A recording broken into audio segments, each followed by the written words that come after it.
दोस्तों, ये project nap 11 है। आज इस प्रोजेक्ट के ज़रिए हम आपको बताने आए हैं भारत के स्वाभिमान और यहाँ की कलाओं के महान इतिहास के बारे में। भारत ही एकमात्र ऐसा देश है जो सभी कलाओं और विद्याओं की जननी रहा है, परंतु इस जानकारी से सभी लोग अवगत नहीं, खासकर आज की युवा पीढ़ी। इसी वजह से आज इस इतिहास का बोध कराने के लिए हम आपको उस कला के बारे में बताएंगे जिसे सब लोग मार्शल आर्ट के नाम से जानते हैं। इस ऐतिहासिक सफर पर चलने से पहले अगर हमारी वीडियो आपको अच्छी लगती हो तो चैनल को लाइक करें, सब्सक्राइब करें और इस वीडियो को ज़्यादा से ज़्यादा शेयर करें। तो शुरू करते हैं आज का वीडियो।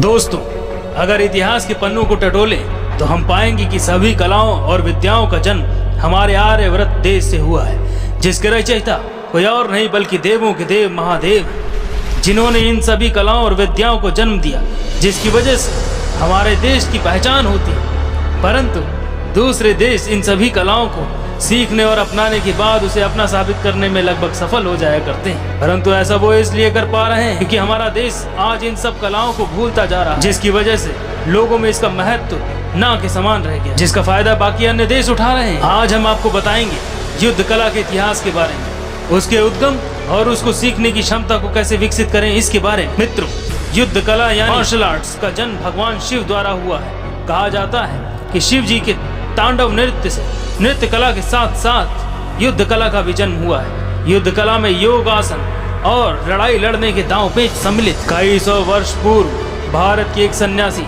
जिनका नाम बोधिधर्मन था, वो भारतीय युद्ध कला को लेकर चीन जैसे देश में बुद्ध धर्म का प्रचार प्रसार करने हेतु गए थे। वहाँ उन्होंने युद्ध कला के 18 दांव पेच उन लोगों को सिखाए, जिसे 18 अरहत हैंड्स के नाम से जाना जाता है।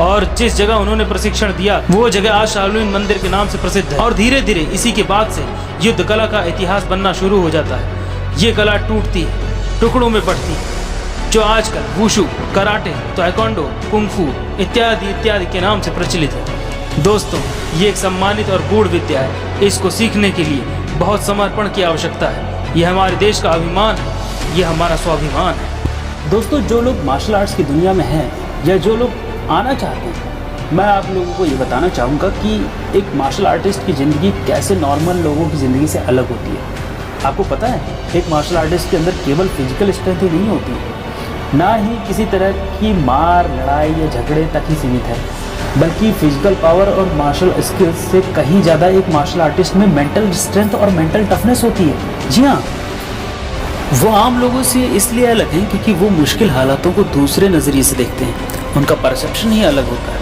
मुसीबतों को देखने का, क्योंकि उनकी ट्रेनिंग ही इस कदर होती है जिससे उनका माइंड इस बात को समझने लगता है कि कैसी भी मुसीबत हो या कोई भी सिचुएशन हो, हमें लड़ना है, हमें उसको सॉल्व करना है। क्योंकि उनका दिमाग ऐसा हो जाता है कि वो ये सोच ही नहीं पाते कि मैं इस मुसीबत से हार भी सकता हूँ। उनका दिमाग उस मुसीबत से लड़ने के तरीक़ों के बारे में सोचता है, ना कि उससे डर कर भाग जाने या हारने के बारे में।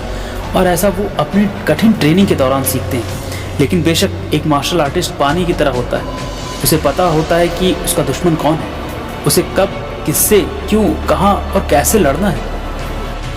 एक मार्शल आर्टिस्ट को हमेशा अपने से ही जंग लड़नी पड़ती है। उसका सबसे बड़ा दुश्मन उसका गुस्सा होता है। इसलिए एक मार्शल आर्टिस्ट को चाहिए कि वो अपनी जज्बातों पर काबू रखे। मार्शल आर्टिस्ट कोई माँ की कोख से ही पैदा नहीं होता, बल्कि शुरू में वो भी एक साधारण इंसान की तरह होता है। ये सारी चीज़ें केवल उस आदमी की सोच, नज़रिए, ट्रेनिंग के बारे में, क्योंकि एक आम आदमी मार्शल आर्टिस्ट बनता है तपस्या, अपने अंदर के जज्बात। और इस चैनल को लाइक, सब्सक्राइब, शेयर ज़रूर करें।